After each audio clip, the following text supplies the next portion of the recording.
اچھا، کیونکہ ہم ڈاکٹر صاحب احرام کے متعلقہ سوالات اور جوابات جو ہے اس سلسلے کو لے کے چل رہے ہیں، جو حج کا احرام باندھیں گے، جو پاکستان سے، انڈیا سے، بنگلہ دیش سے حجاج کرام جاتے ہیں، جو پہلے مدینہ جائے گا یا مکہ جائے گا، عمرہ کر لیتا ہے، اور جب حج کا 8 ذی الحج کا دن آتا ہے، جب وہ حج کے لیے روانہ اس میں ہونا ہوتا ہے، مینا کی جانب جانا ہوتا ہے، تو اس وقت وہ احرام کیسے باندھے گا اور کیسے اپنی نیت جو ہے وہ کرے گا حج کی؟ دیکھیں، حج کی چونکہ اقسام تو ایک سے زائد ہیں، لیکن جنرلی جو ہم یہاں سے لوگ جاتے ہیں وہ ایک ہی حج تمتع کرتے ہیں. تو ہم تاکہ لوگ کنفیوز نہ ہوں تو باقی اس کی تفصیلات میں نہیں جاتے. جو حج تمتع والے ہوتے ہیں نا، وہ پہلے عمرہ کرتے ہیں. صحیح. اگر آپ یہاں سے سیدھا جا رہے ہیں حرم، تو آپ یہاں سے عمرے کا احرام باندھیں گے، وہاں جا کے پھر انتظار کریں گے یہاں تک کہ 8 ذی الحجہ آ جائے.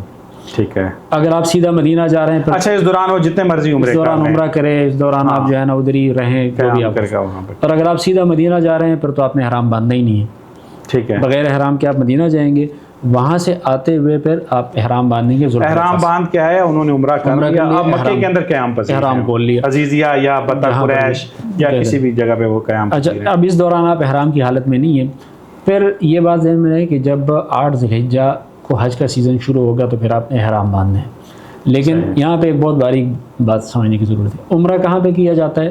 مسجد حرام میں. تو آپ مسجد حرام کے حدود سے باہر سے وہ احرام باندھ کے آتے ہیں. ٹھیک ہے. اور حج مین ہے عرفہ. ٹھیک. اور عرفہ حدود حرم سے باہر ہے. تو اس کے لیے جاتے ہوئے آپ حدود حرم سے احرام باندھیں گے.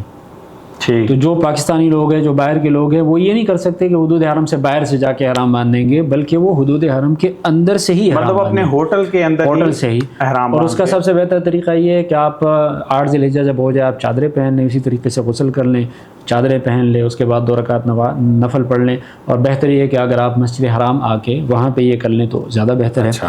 مسجد حرام میں آ کے 2 رکعت نماز پڑھ لیں. اس کے بعد جو ہے نا، اللہم انی ارید الحج فیسرہ لی وتقبلہ منی، اے اللہ میں حج کا ارادہ کرتا ہوں، اس کو میری طرف سے میرے لیے آسان فرما اور مجھ سے قبول فرما. اس کے بعد پھر آپ تلبیہ پڑھنا سٹارٹ کریں گے اور پھر آپ نے جانا ہے مینا.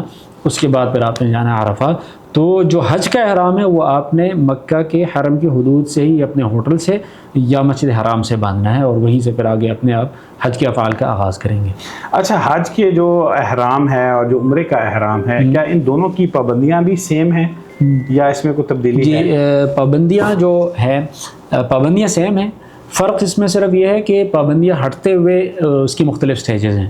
جیسے جب آپ عمرہ کرتے ہیں، عمرے کا احرام باندھتے ہیں، تو اس کی پابندیاں بالکل وہی ہیں جو حج کی ہیں. صحیح. اور پھر وہ پابندیاں ختم ہوتی ہیں جب آپ صفا اور مروہ کی سعی کے بعد بال تراش لیتے ہیں. اس کے بعد پابندیاں ختم ہو جاتی ہیں. جو حج کی پابندیاں ہیں وہ سٹیپ بائی سٹیپ جو ہے نا وہ ہوتی ہیں، ختم ہوتی ہیں. جیسے جب آپ 10 ذی الحجہ کو جمرات کی رمی کر لیں گے، اس کے بعد پھر آپ قربانی کر لیں گے، اس کے بعد پھر آپ حلق کر لیں گے. حلق کرنے کے بعد کہ احرام کی پابندیاں ختم ہو گئیں. خوشبو استعمال کر سکتے ہیں، بال کاٹ سکتے ہیں، سب کچھ کر سکتے ہیں، لیکن میاں بیوی تعلق قائم نہیں کر سکتے. اس کے لیے ضرور اس کو کہا جاتا ہے فقہ کی اصطلاح میں تحلل اول، یعنی آپ تھوڑا سا حلال ہو گئے، ایک پابندی اب بھی باقی ہے. وہ پھر جب آپ طواف زیارت کر لیتے ہیں، طواف زیارت کے بعد وہ پابندی بھی ختم ہو جاتی ہے. تو اس لیے پابندیاں تقریباً آلموسٹ سیم ہیں کہ آپ اس میں خوشبو ہے، بال کاٹنا ہے، میاں بیوی والا تعلق ہے، اسی طرح سے شکار ہے، یہ بہت ساری پابندیاں ان دونوں کی سیم ہے.